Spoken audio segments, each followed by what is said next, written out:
right, welcome to another episode of the Unfinished TBR. I'm Hannah. I'm Kasey. Waiting on my other person. This is not your normal cue. I need one more name. One more name, please. So as you can see, we don't have Allie with us. She was having some shower issues that needed to be taken care of. Take more is the problem. Hannah wouldn't let her in. She's not even here to defend herself. My gosh, I her love shower's just not working. She showers plenty. And obviously she's not going to be the one fixing it. That's her plumber husband's job, but that means, Isla can't watch needs that baby. Yeah, Isla kind of needs somebody to look after her. They don't usually like it when you leave 1.5-year-olds to their own devices. Yeah, I don't know why. So strange. So we are getting started with, this is the first installment of Kasey's Korner. And actually this is kind of going to be like a midweek episode around the time where we put the debrief up so that, Kasey can also catch us up on what she's been reading. This is all about Kasey today. We're going to hear everything from her. I'm so excited. Special. Oh yeah, you are. You are. This is so weird. I just sorry. My bad. You're so cute. All right. So let's make this like a regular debrief. So what are you currently reading? Currently reading.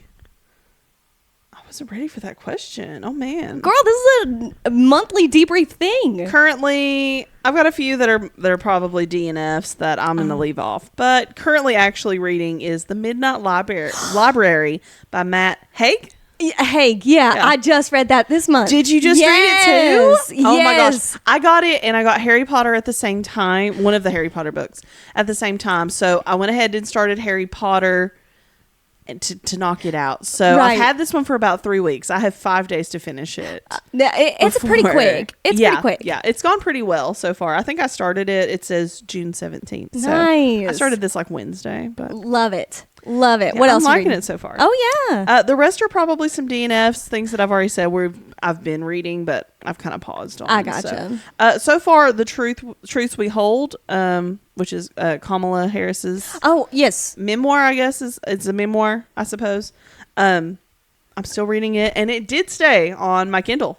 As long as I keep that little airplane mode, it's still hanging out with me. So we'll get to that one eventually. But now, if you look on your Libby on your phone, because it's gone. Yeah, which gone means there. the next person's got it. It's just still on your. But it's still on. Okay. My Kindle.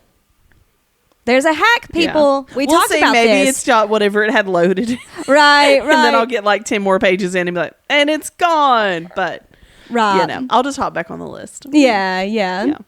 All right. Yeah. Great. So the last time you were part of the debrief, it was the April reading debrief. So let's get started with what you read in May, shall we? In May. I started this book on May 7th and finished it May 9th.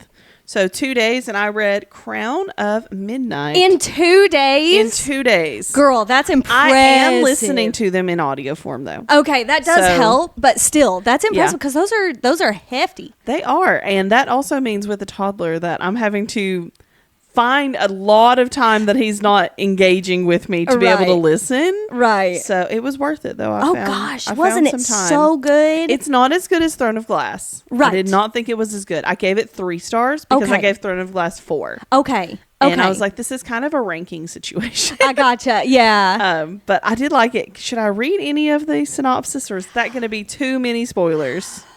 I'm not gonna lie. I'm a little bit concerned about that one being a spoiler. I haven't read the synopsis, but we've read the synopsis for Throne of Glass. Let's pause here, or let's not read this synopsis.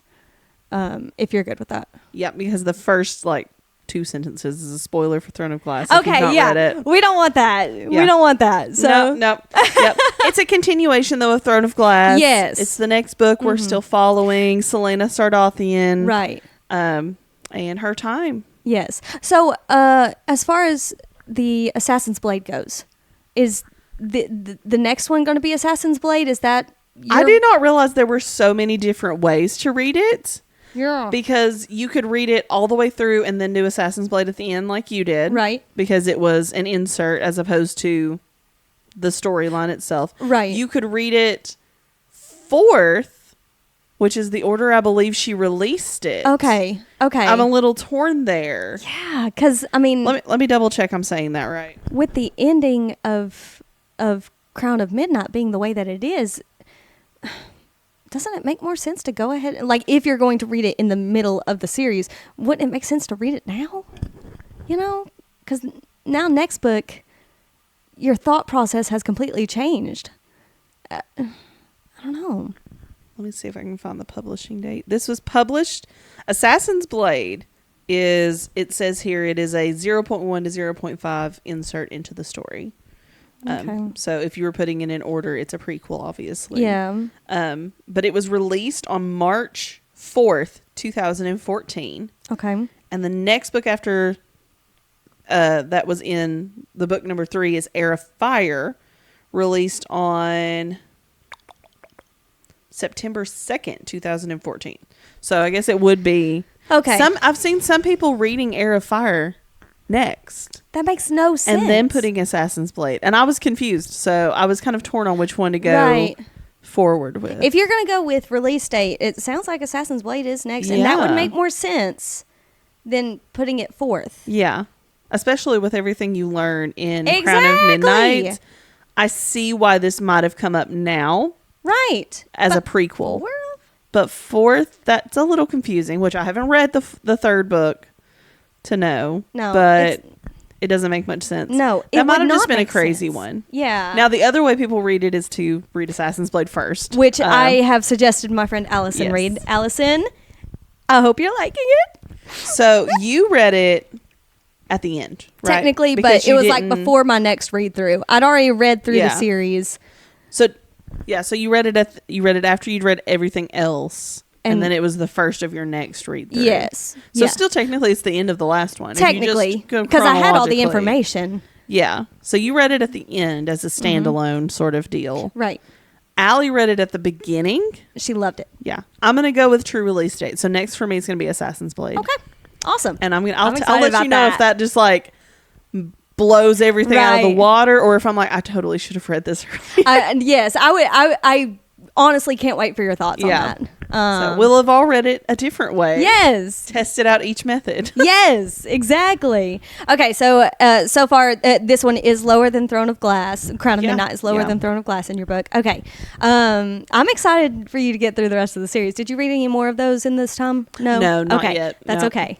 All right, so what was next? Next is one I found on TikTok. I had heard a lot of people raving about it, and it's called Our Infinite Fates. I'm very curious then. No, because... have you seen people talk about it? No. I haven't. Okay.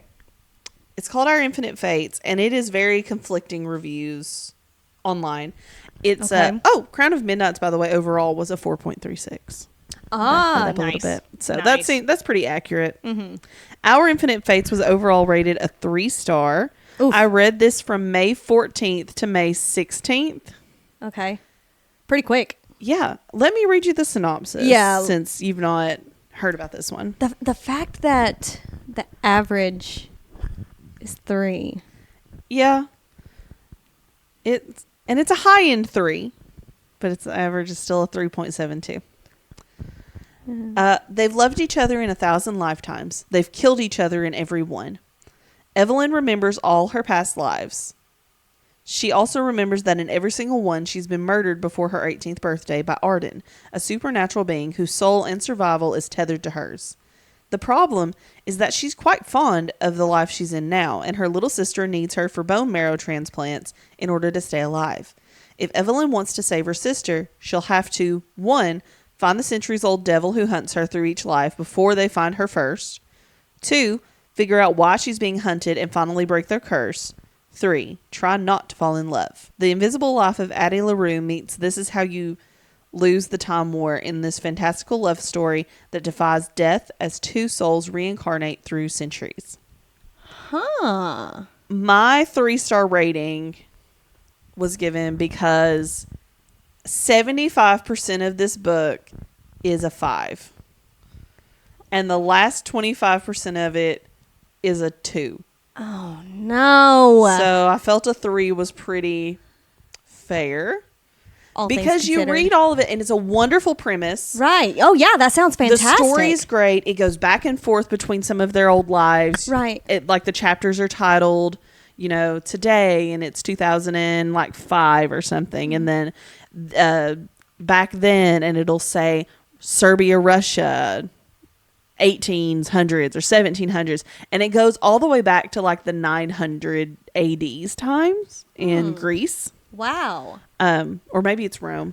I might need to pull up I don't have those. That's very reminiscent of the Fallen series for anybody who's read that. That's very like the premise, the reincarnating and everything every 18 years. That is what, and it's every 18 years they reincarnate. I don't know that it said that. Did they reincarnate every 18 years on yours? It was like once they had fallen in love, once they get to a certain point. Yeah. And that point always varied. Like sometimes it was the first time they even brushed hands. Sometimes it was they got to kiss. Sometimes it kind of varied, so he never knew what to expect either. But it wasn't him hunting her down. It was they just always gravitated toward each other. So this one is similar. Yeah, they do gravitate to one another with different purposes necessarily. And in every single one, he kills her. Yeah, that's completely different. I'm using the pronouns he and her. They do reincarnate as different genders. Okay. Throughout the time. Sometimes they're the same. Sometimes they're opposite. Sometimes they're reversed. It can go, but in the main story thread you're following, for the most part, right, it is Evelyn is a girl and Arden is a guy, just in that lifetime. So that kind of, it interchanges. Yeah, that's different too. Yeah. It's a great story though, but when you get down about 75% of the way in, you're like, oh my gosh, these twists are crazy. And then it just kind of stops. And it kind of falls flat. You're like, this had such great buildup. And the last 25%, you're like, there should be more chapters. There should be more fights. There should be more. Like I'm craving more, and you're just like, and in scene. And I hope you're hungry for nothing. And you're like, and I think that's exactly why it's not a 4 or 5 star review overall, because you really do 75% of the way in. You're like, okay, this is intriguing. It's engaging. Like, I'm very invested. Obviously, I spent 2 days on this one book. That's impressive. I listened to this as well on audio, but I made my husband listen to this one in the car because I was like, oh, I've got to know what happened next. I would tell him about it, and then I got to the end and I was like, it's just over. And he goes, what? And I was like, it's just done. I don't know. I am that sound. I hope you're hungry for nothing. Is there a sequel or anything? I don't think so. It wouldn't help where it ended off. It wouldn't help. That's frustrating. And I don't think there is a sequel. I didn't see one. That is it's not listing any. Dang. But it does. You're just like, you're there and you're like, yeah, we're at the big fight. Right. The climax is here. Oh, it was just a bump. You thought you were way up here on a cliff, and really you're just like, whoop, there you go. Now we go back to normal. It's like those scenes where somebody's like falling down a rope or whatever, and they cling on, and then they open their eyes and they're right down on the ground. Yeah, just put your feet down. Like, that's literally how it felt. You're falling and you're like, ah, and then you step down. And I don't like that feeling in a book. Now, if I was falling from a rope, I would really love that to be the truth. Right. Yeah, it just That's ends. a little different. Dang. Yeah, I suggest reading it if you want to be mad. Sometimes I do need that. Or read it if you're going to write fanfic that I can read a better ending. If you've written this, give us a better ending. Give me something. Because I need just those just the major fight at the end. I just need that. We can even keep like the rest of the ending in there. I just need the major fight scene. Gotcha. To have more. Okay. I gotcha. Yeah. So, well, dang. Wattpad, I guess, can take that on. I don't know. Are they just smut, or do they just write fanfic? It's everywhere. It's all over the place. Yeah. Okay. Yeah. Wattpad, you all do your thing with that. Please help them out. Yeah. And then drop us a link down below, please. All right. So next. So that completed May, right? Mm-hmm. Yes, that did finish May. Okay, now I started awesome. the next one in May, but I finished it in June early on. Yeah. So. Yeah. What was that one? I need to give a disclaimer. Okay. Both of these were Hannah suggestions, and I have now read. I'm sorry, both are not your suggestions. One of these is your suggestion, not suggestion. You read it. Okay. I stole your, as if it was a suggestion. Yeah. I've done the same thing with some of Allie's. Do not worry about my health or safety. I am not actually having any of these feelings, but this is the second book about self-unaliving that I will have read this month. Oh my God. Where that's kind of the theme. So nobody worry about my health and safety. I'm fine. You just happen to read these books. Happen to be about that. Okay. Because I don't know, have you read the synopsis for Midnight Library? Yeah. It's kind of the beginning. She wants to. Yes. It's kind of her premise. Well, the next book I read from May 19th to June 3rd was Forgive Me, Leonard, Peacock. Which is also, we talked about that. Yeah. That's the one that I read last month or April. Yes. Yeah. Last time I was here, you had read it. Yes. So what did you think of it? Do you remember what you gave? I gave it 3. You gave it 3? Because it was one of those. It was one of those where it was 5-star up until the very last chapter. Yeah. And the last chapter fell flat for me. I gave it 4. What'd you think of the ending? Though? I liked it.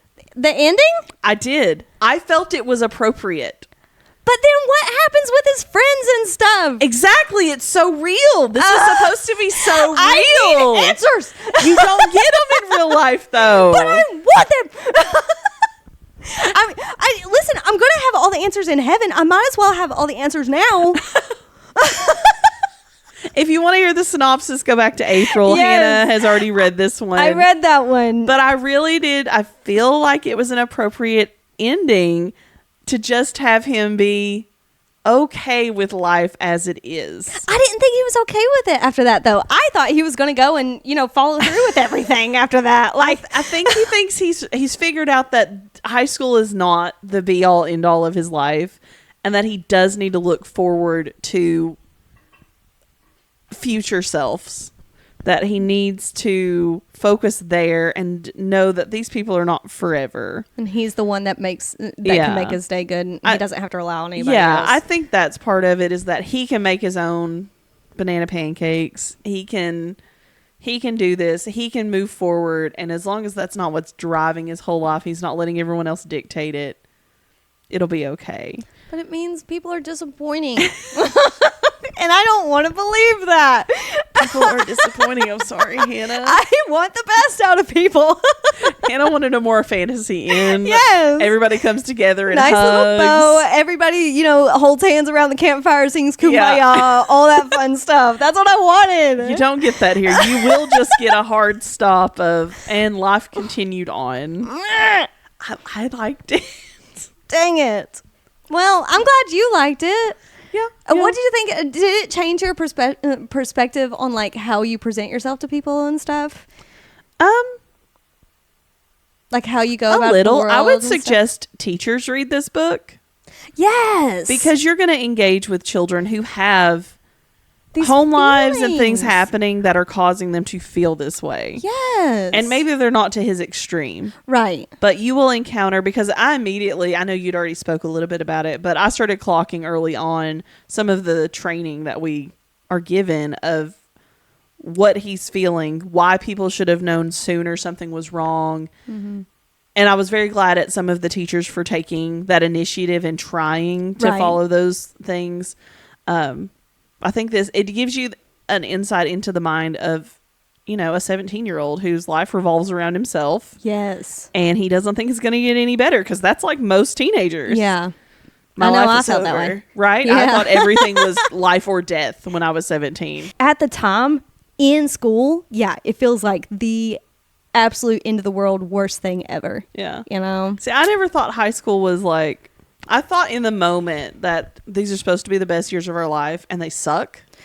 And then I got to college and I was like, oh, this is way better. This is so much better. Those were not the best years of my life. Even looking back, the summers off and stuff really didn't do anything for me, really? like overall. Oh man, I like miss having it so the much. control of my own life more so. I get to decide if I do, which I taught for a while. Yeah. So I can decide if I have that path of summers off. Right. Do I want to work something Summer that school. doesn't? Yeah, I feel like I have more control. Maybe that's what it was. Everybody else made all the decisions for you. Right. Sure, you can pick your classes, but you have to be in this building at these times and you can't do these other activities and like you can choose from this list of approved things. Right. Whereas you get to college and it's like, I don't know. You can choose where you go. You can choose what you do. You don't have to be here. Right. And you have so much freedom. Yeah.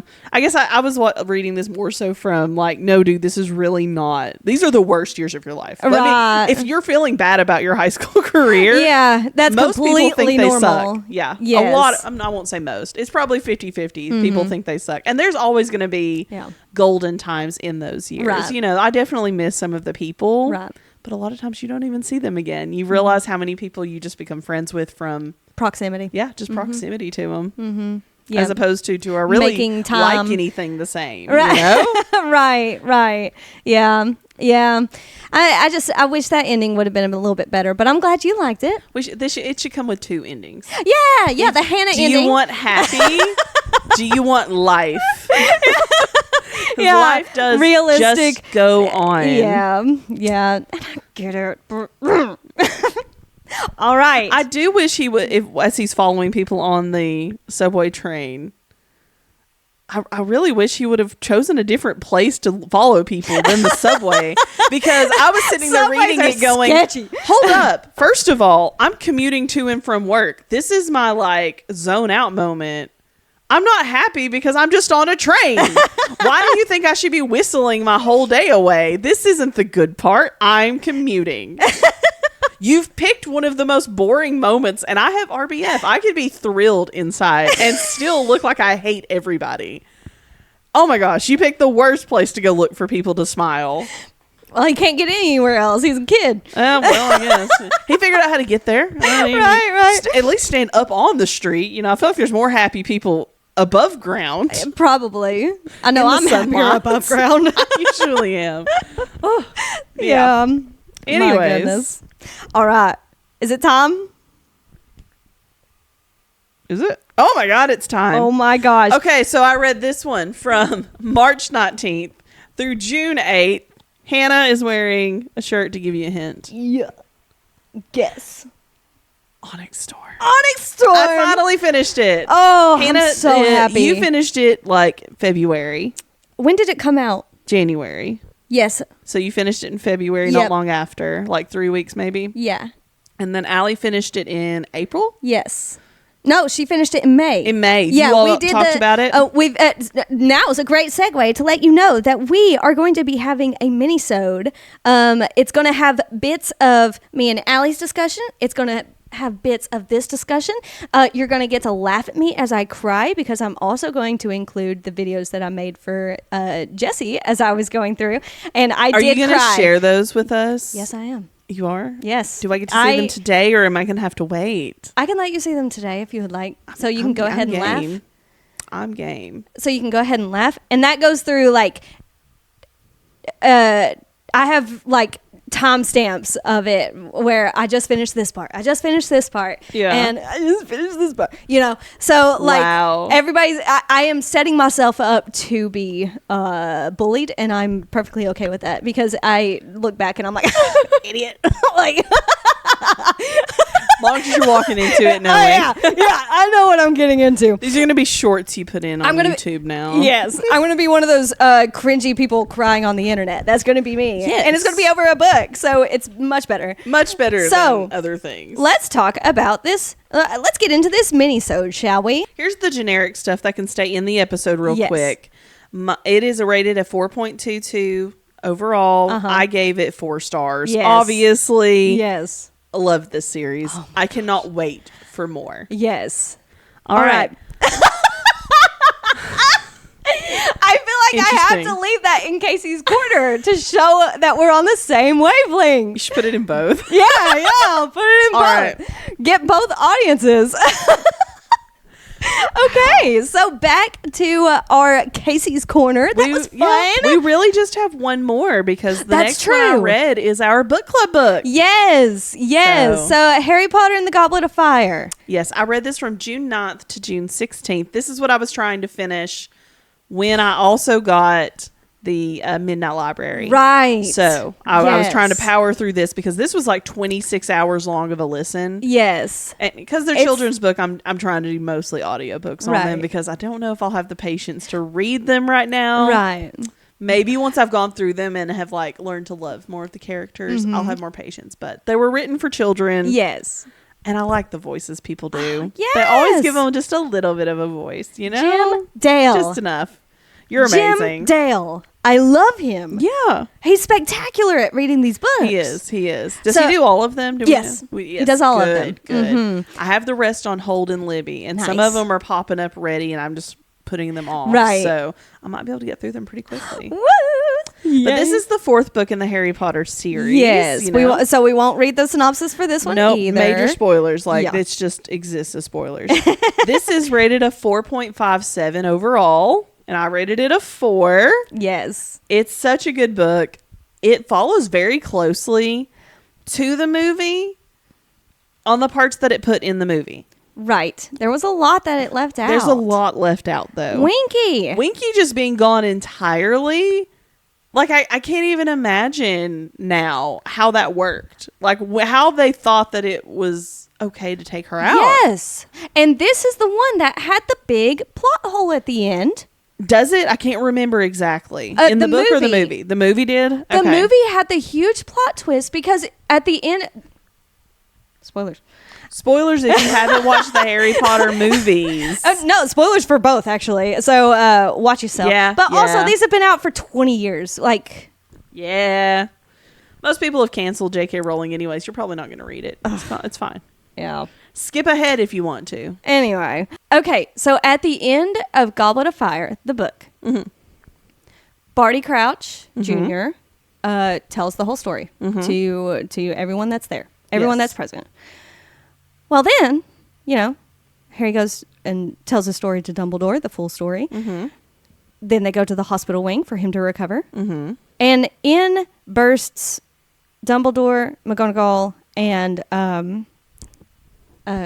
Fudge. And Fudge has let a Dementor kiss Barty Crouch Jr. before he could give his testimony again. So that is why that is why Fudge is adamant that the boy's telling a lie. He's telling a story. You've heard about all the stories that he's been making up. He doesn't. He's crazy. He's a crazy kid. You read the articles. Yeah, the Rita Skeeter articles. You know what he's been saying. What twisted tales he's been saying. But in the movie, no Dementor goes and kisses Barty Crouch Jr. You're right. He's still there. You're telling me you can't take his testimony, give him more Veritaserum, and take his testimony again and believe him? Like, yeah, that is a major plot hole. That's a huge plot hole.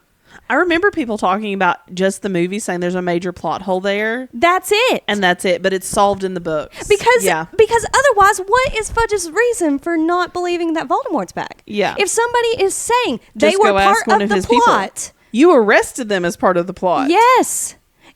Part of the plot is that one of his people has been at the school and can give you a direct account of everything that he asked him to do, everything that he did. You're telling me that that's just glossed over in the movie?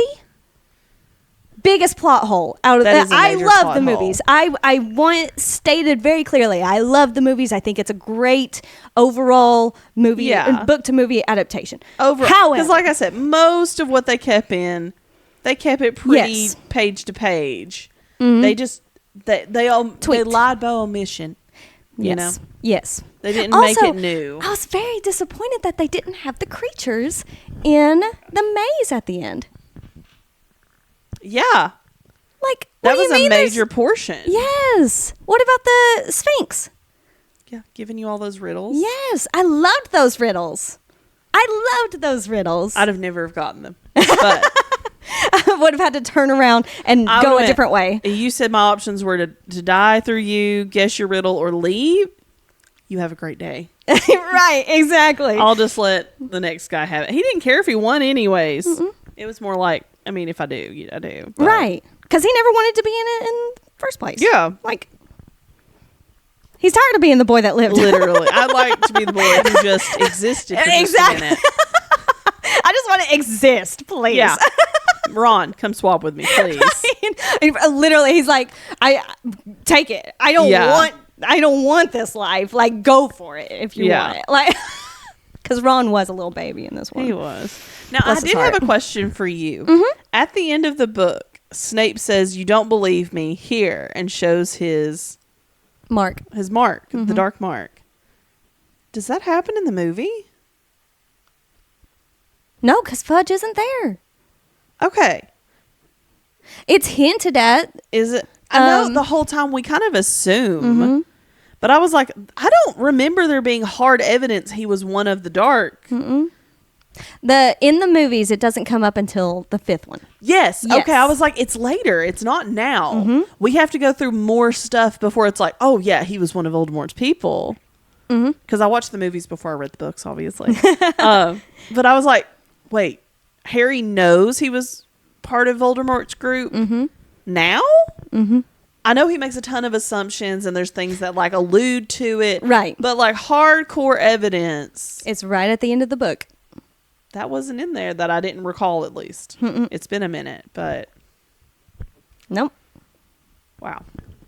I'm just saying that ending could have been a whole lot better on the movie. It could. I give the movie a 2-star now that I've read it. Knowing how many plot holes are in there. Because I knew the one plot hole. Right. And then, I was like, hopefully the book's better. Mm-hmm. But, everything else was glossed over enough that it could stand. Mm-hmm. And then that was just like a major one. And then realizing what actually was there, this was not glossed over enough to stand. No.